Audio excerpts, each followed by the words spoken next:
बिरदु संभारी रघुनाथ मम संकट बारी मंगल भवन अमंगल हारी द्रवौ सुदशरथ अजिर बिहारी। यह सुनकर पार्वती जी मुस्कुरा कर बोली, हे विज्ञानी मुनीश्वरों, आपने उचित ही कहा है।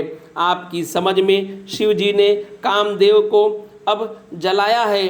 अब तक तो वे विकार युक्त कामी ही रहे, किंतु हमारी समझ में तो शिव जी सदा से ही योगी, अजन्मा, अनित्य, काम रहित और भोगहीन है।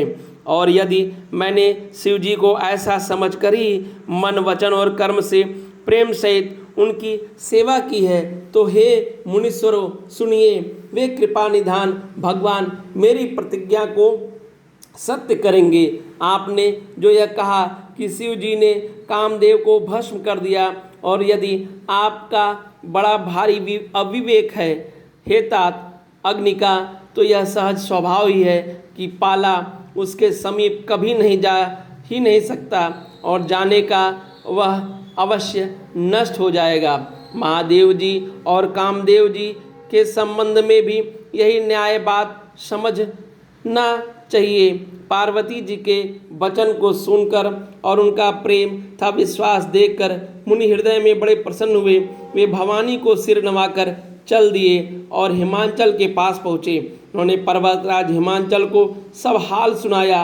कामेश्वर का भस्म होना सुनकर हिमांचल बहुत दुखी हुए।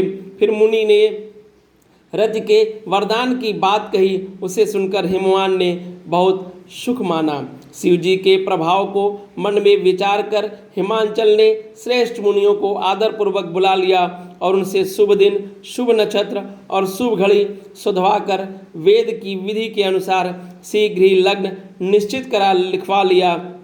फिर हिमांचल ने यह लग्न पत्रिका सप्तऋषि को दे दी और चरण पकड़कर उनकी विनती की। उन्होंने जाकर वह लग्न पत्रिका ब्रह्मा जी को दी और उनको पढ़ते समय उनके हृदय में प्रेम समाता न था।